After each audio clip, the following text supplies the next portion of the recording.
School is in session. This is a comprehensive examination marking the end of 1 year of a pandemic. And it is a very simple test about your knowledge of a novel coronavirus that you should, after a year, have very little difficulty passing.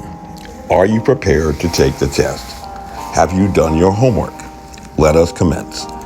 Take out your hand, make a fist, and slowly extend each finger on it, one by one, and begin to count. 1, 2, 3, 4, 5. And the first question deals with comparative mathematical values, with which many in school sometimes encounter problems. Is 5 greater than, less than, or equal to 100?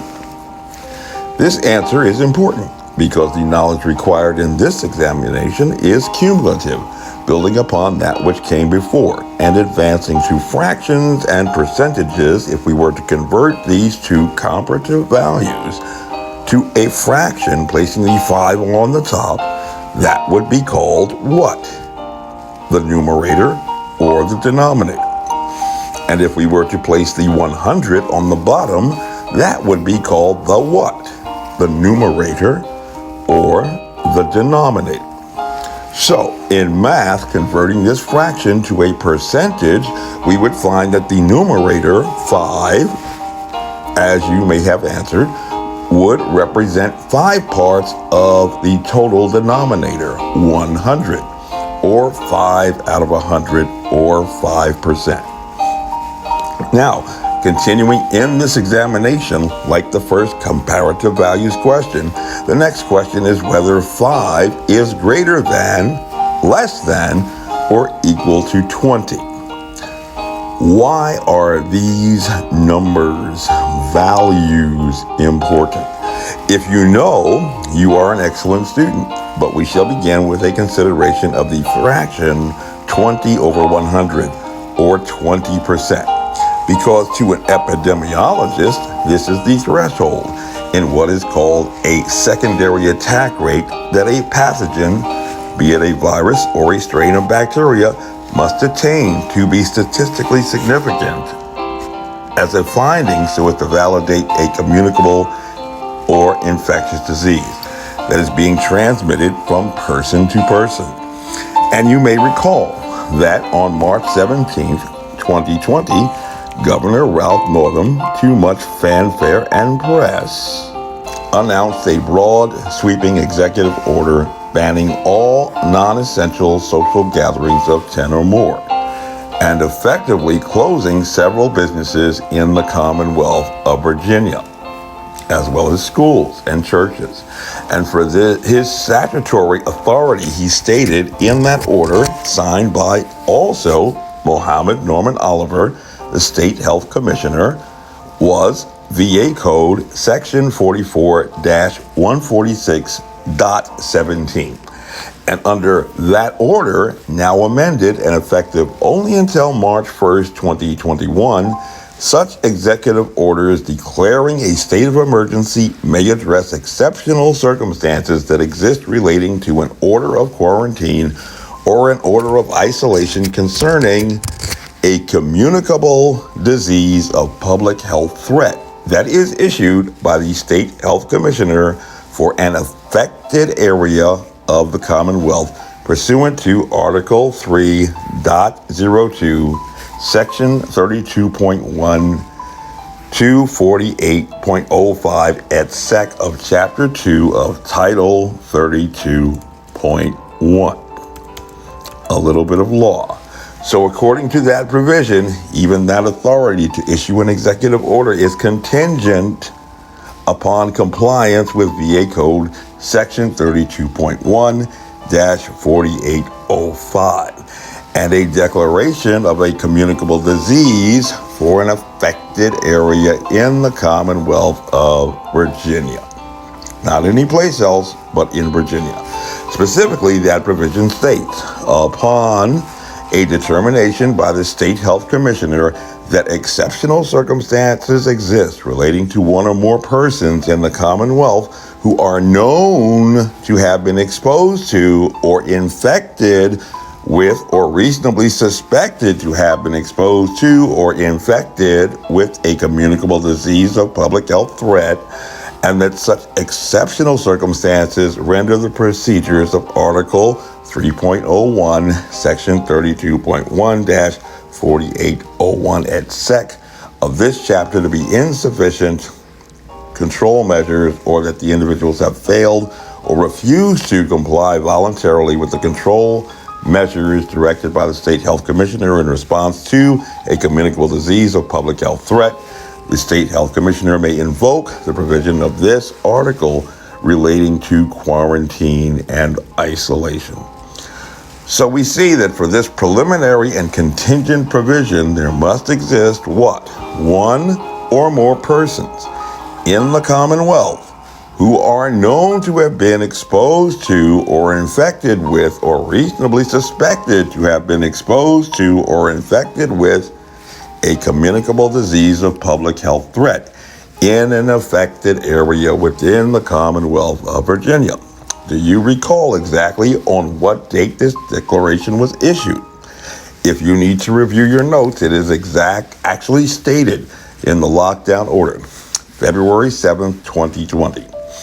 And do you know on exactly what date one or more persons in the Commonwealth were known to have been exposed to or infected with a communicable disease? Well, according to the Virginia Department of Health, the first laboratory-confirmed case of infection of COVID-19 occurred on Fort Belvoir on March 7th, 2020. Is February 7th before or after or on the same day as March 7th? It gets a little more complicated, and that is why we began with the math. Do you know the secondary attack rate that had been determined for COVID-19 before the declaration of a pandemic by the World Health Organization? Take a guess. Less than 5%. After review of over 55,000 laboratory-confirmed cases in China. Do you know what evidence the World Health Organization had regarding a novel coronavirus before Mohammed Norman Oliver had declared that one or more persons in the Commonwealth were known to have been exposed to or infected with a reasonably suspected to have been exposed to or infected with a communicable disease of public health threat 1 month before the first laboratory confirmed case in Virginia? Well, as of January 14th, the World Health Organization had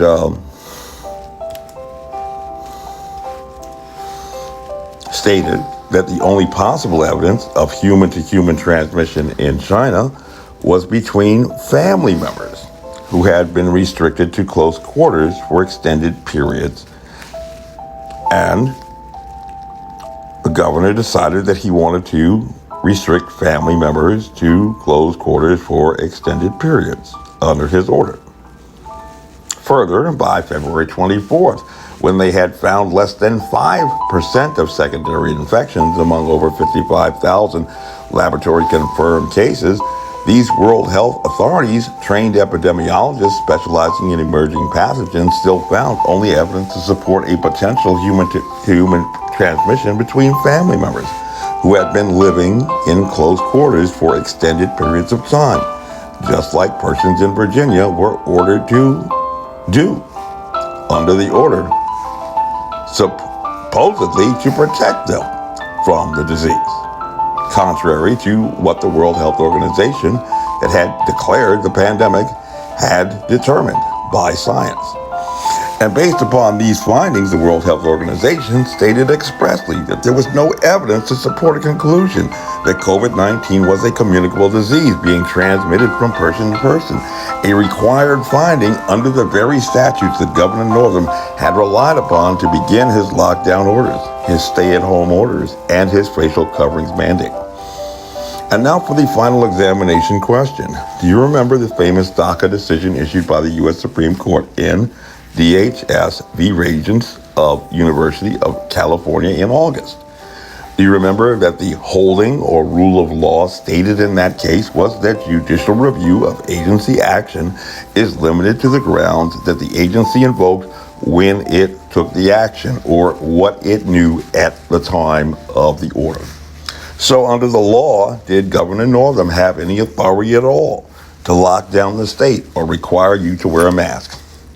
Perhaps that is why he chose to evade both the sheriff and the United States Marshal in the cases filed to challenge both the lockdown orders and the facial coverings mandates.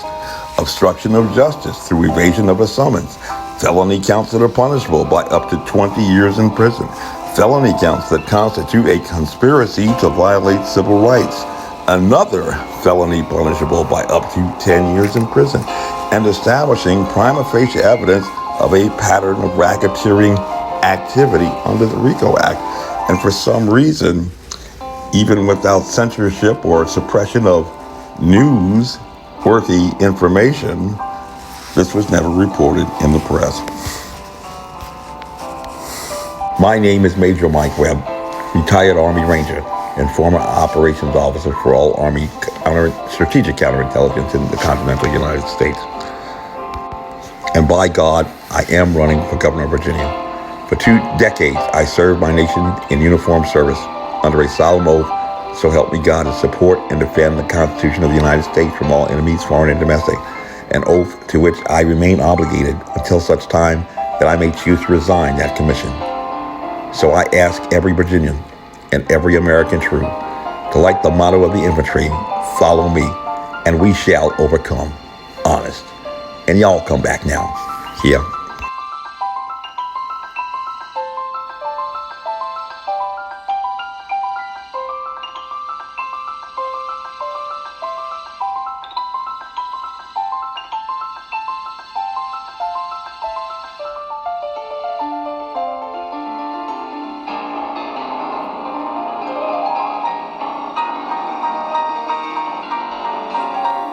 This advertisement was authorized by Mike Webb.